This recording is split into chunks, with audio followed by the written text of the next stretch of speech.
Welcome to our channel. నేను Yagnamurthy. Game changer. Sankranti సందర్భంగా అన్నిటికంటే కూడా ముందుగా వస్తున్నటువంటి cinema Ram Charan title role చేసినటువంటి గేమ్ చేంజర్.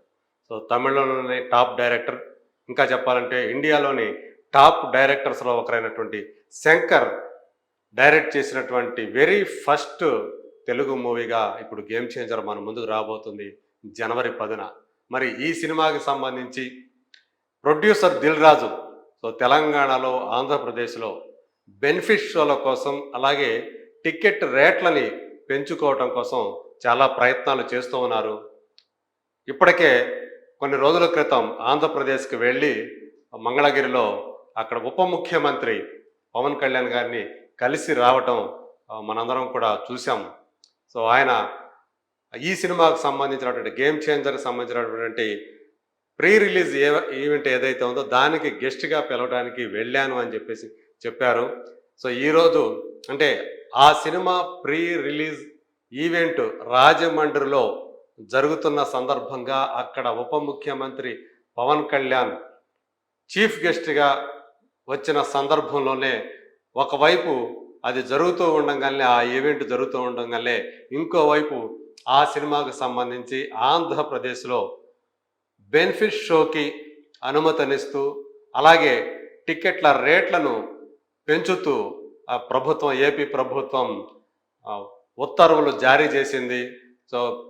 కాకపోతే ముందు రోజు కాకుండా, అంటే ఆ సినిమా విడుదలవుతున్నటువంటి జనవరి 10 ఆ రోజున మాత్రమే, అంటే ముందు రోజు 9వ తేదీ ఆ రోజు మాత్రం బెనిఫిట్ షోలకి అనుమతులు ఇవ్వకుండా, సేమ్ డేట్ అంటే జనవరి 10న తెల్లవారుజామున 1 గంటకు ఒక బెనిఫిట్ షో వేసుకోవడానికి వెసులుబాటు కల్పిస్తూ జీవోని విడుదల చేసింది ప్రభుత్వం. దీంతో ఆ రోజు ఆంధ్రప్రదేశ్లోని థియేటర్లో అత్యధిక శాతం థియేటర్లో 1 గంటకు, అర్ధరాత్రి 1 గంటకు బెనిఫిట్ షోలు పడబోతున్నాయి. ఈ బెనిఫిట్ షోలకు సంబంధించి కూడా ఒక ప్రత్యేకమైన రేటుని ప్రభుత్వం నిర్ణయించింది. అది 600 రూపాయలు. మామూలుగా అయితే మామూలు ధరలకు భిన్నంగా అక్కడ మామూలుగా 175 రూపాయలు అయితే మల్టీప్లెక్స్లు, అక్కడి నుంచి 200 రూపాయలు ఉంటే, ఇది ఏకంగా 600 రూపాయలు, అంటే 400 రూపాయల వరకు కూడా పెంచి ఆ బెనిఫిట్ షోలకు టికెట్లు అమ్ముకోవడానికి అనుమతులు ఇచ్చింది. తద్వారా నిర్మాత అలాగే డిస్ట్రిబ్యూటర్లకు ఆ మేరకు కలెక్షన్లు రావడానికి, అధిక కలెక్షన్లు రావడానికి ఆస్కారం కలిగిందని చెప్పాలి. ఇక బెనిఫిట్ షో తప్పితే ఆ మొదటి రోజు అంటే జనవరి 10న బెనిఫిట్ షో కాకుండా 6 షోలకు అనుమతించింది. రెగ్యులర్గా ఉండే 4 షోలు మార్నింగ్ షో నుంచి, అంటే 11 గంటలకి మామూలుగా మార్నింగ్ షో పడుతుందని మనకు తెలుసు, అక్కడి నుంచి 4 షోలు పడతాయి. దానికి ముందు మరో 2 షోలకి ప్రభుత్వం అనుమతులు ఇచ్చింది. అంటే 1 గంటకి బెనిఫిట్ షో పక్కన తీసేస్తే 4 గంటలకి అక్కడ ఒక షో పడబోతోంది. అలాగే 8 గంటలకి లేదా 7 గంటలకి ఇంకొక షో పడబోతుంది. ఇలా మరో 2 షోలు, అంటే మొత్తం మీద మొదటి రోజు జనవరి 10న అక్కడ 7 షోలు, బెనిఫిట్ షోతో కలిపి 7 షోలు పడబోతున్నాయి. బెనిఫిట్ షో కాకుండా మిగతా 6 షోలకు సంబంధించి అప్పటి నుంచి అంటే 175 రూపాయలు, అలాగే 135 రూపాయలు పెంచుకోవడానికి, అంటే మల్టీప్లెక్స్ల్లో 175 రూపాయలు రెగ్యులర్ రేటు కంటే కూడా 175 రూపాయలు పెంచుకోవడానికి, అలాగే సింగిల్ స్క్రీన్స్లో అయితే 135 రూపాయలు పెంచుకోవడానికి ప్రభుత్వం అనుమతులు ఇచ్చింది. దీంతో ఆ టికెట్ ధరలు 350 పైన, అలాగే సింగిల్ స్క్రీన్ అదే మల్టీప్లెక్స్లో వచ్చేటప్పటికి, అలాగే సింగిల్ స్క్రీన్స్కి వచ్చేటప్పటికి 250 పైన టికెట్ ధరలు ఉండబోతున్నాయని చెప్పేసి, 250 నుంచి 280 వరకు కూడా టికెట్ల ధరలు ఉండబోతున్నాయనేది మనకి స్పష్టమవుతుంది. ఇది మొదటి రోజుకు సంబంధించి. అలాగే రెండవ రోజు నుంచి 14వ రోజు దాకా రోజుకి 5 ఆటలు వేసుకోవడానికి ప్రభుత్వం ఉత్తర్వులు జారీ చేసింది. అంటే రెగ్యులర్ 4 షోలకి అదనంగా ఒక షో పడబోతుంది. అంటే అది 8 గంటల షో పడబోతా ఉంది.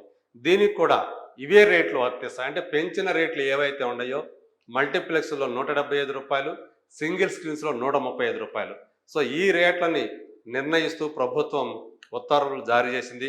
సో మొత్తానికి ఉప ముఖ్యమంత్రి పవన్ కళ్యాణ్తో నిర్మాత, గేమ్ చేంజర్ నిర్మాత దిల్ రాజు ఏవైతే చర్చలు జరిపారో, ఆ భేటీ ఏదైతే జరిపారో దానికి సంబంధించినటువంటి ఫలితం వచ్చిందనే చెప్పాలి. ఒకవైపు ఆ సినిమాకి సంబంధించినటువంటి బెనిఫిట్ షో, అలాగే టికెట్ ధరల పెంపుకు సంబంధించినటువంటి సానుకూలత ఆయన సాధించగలిగారు. అలాగే గేమ్ చేంజర్ ప్రీ రిలీజ్ ఈవెంట్కి చీఫ్ గెస్ట్గా కూడా ఆయన వచ్చారు. ఇలా రెండు ప్రయోజనాల్ని తన భేటీ ద్వారా, పవన్ కళ్యాణ్తో జరిపిన భేటీ ద్వారా దిల్ రాజు సాధించుకున్నారు. మరి ఆంధ్రప్రదేశ్ సంబంధించి అప్పుడే యాక్చువల్గా అయితే సినిమా 10వ తేదీ రిలీజ్ అయితే ఒక 2 రోజులు లేదా 3 రోజుల ముందు జీవోలు రావటం, ఈ బెనిఫిట్ షోలు కానీ లేదా టికెట్ ధరల పెంపు ధర సంబంధించి కానీ 2-3 రోజుల ముందు జీవోలు వస్తాయి. అలాంటిది ఏకంగా అంటే వారం రోజుల ముందే ఆయన ఈ ఉత్తర్వులు సాధించుకోగలగడం అనేది విశేషంగా చెప్పుకోవాలి. మరి తెలంగాణ ప్రభుత్వం ఏం చేయబోతుంది గేమ్ చేంజర్కి సంబంధించి? ఏపీ ప్రభుత్వం అయితే సో సానుకూలంగా, నిర్మాతకు సానుకూలంగా ఇచ్చిన నేపథ్యంలో మరి ఇక్కడ పుష్ప 2 అనే సినిమాకి సంబంధించి డిసెంబర్ 4న సంధ్యా థియేటర్లో జరిగినటువంటి ఆ దుర్ఘటన నేపథ్యంలో బెనిఫిట్ షోలకి అలాగే టికెట్ ధరల పెంపుకి మేము ఇంకా సిద్ధంగా ఉండం, అవి ఉండబోవు ఇక నుంచి అని కూడా అసెంబ్లీ సాక్షిగా ముఖ్యమంత్రి రేవంత్ రెడ్డి చేసిన బట్టి ప్రకటన ఏదైతే ఉందో దానికి కట్టుబడి ఉండబోతా ఉందా గేమ్ చేంజరు? అలాగే గేమ్ చేంజర్ తర్వాత డాకు మహారాజ్ సినిమా, సంక్రాంతికి వస్తున్నాం సినిమా, ఈ రెండు కూడా లైన్లో ఉన్నాయి. ఒకటి 12వ తేదీ, మరొకటి 14వ తేదీ రాబోతున్నాయి. సో ఏ సినిమాలకు కూడా బెనిఫిట్ షోలకి తెలంగాణ ప్రభుత్వం అనుమతులు ఇచ్చే ప్రసక్తి లేదా? అంటే ఒక సినిమాకి ఇస్తే మరో సినిమాకు కూడా ఇవ్వాల్సినటువంటి పరిస్థితి ఉంది. ఇప్పుడు ఎఫ్డిసి చైర్మన్గా స్వయాన దిల్ రాజు గారే ఉన్నారు. మరి ఆయన ఒక ప్రభుత్వం తరపున ఒక నామినేటెడ్ పోస్ట్లో ఉన్నప్పటికీ కూడా తన సినిమాకి బెనిఫిట్ షోలు దక్కించుకోలేని పరిస్థితి ఉంటే మిగతా సినిమాలకు కూడా ఆ అవకాశం ఫ్యూచర్లో కూడా ఉండదనే చెప్పాలి.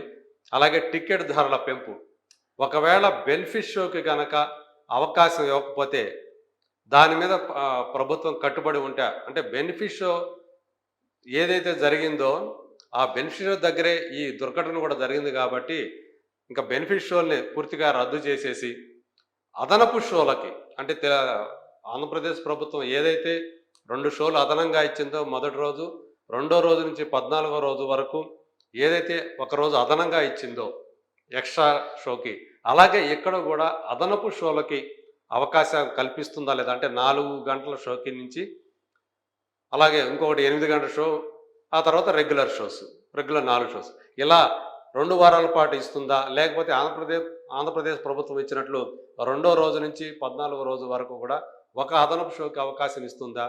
వాటికి ధరలు పెంచుకోవడానికి ఆ జీవో ఇస్తుందా లేదా ఇప్పుడు అనేది అందరి మనసుల్లోనూ మెదులుతున్నటువంటి ప్రశ్న. ఏపీకి సంబంధించినటువంటి ఉత్తర్వులు ఏవైతే చాలా ముందుగా రావటం వల్ల ఇప్పుడు తెలంగాణ ప్రభుత్వం వైపే అందరు చూపులు వెళ్ళాయి. మరి రేవంత్ రెడ్డి ప్రభుత్వం ఏం చేయబోతా ఉంది? సినిమాటోగ్రఫీ మినిస్టర్ అయినటువంటి కోమటిరెడ్డి వెంకటరెడ్డి ఏం చేయబోతున్నారు అనేది ఇప్పుడు అందరి ముందు ఉన్నటువంటి ఆసక్తి రేపుతున్నటువంటి ప్రశ్న. మరి దీనికి సమాధానం ఏం వస్తుందో let us wait and see.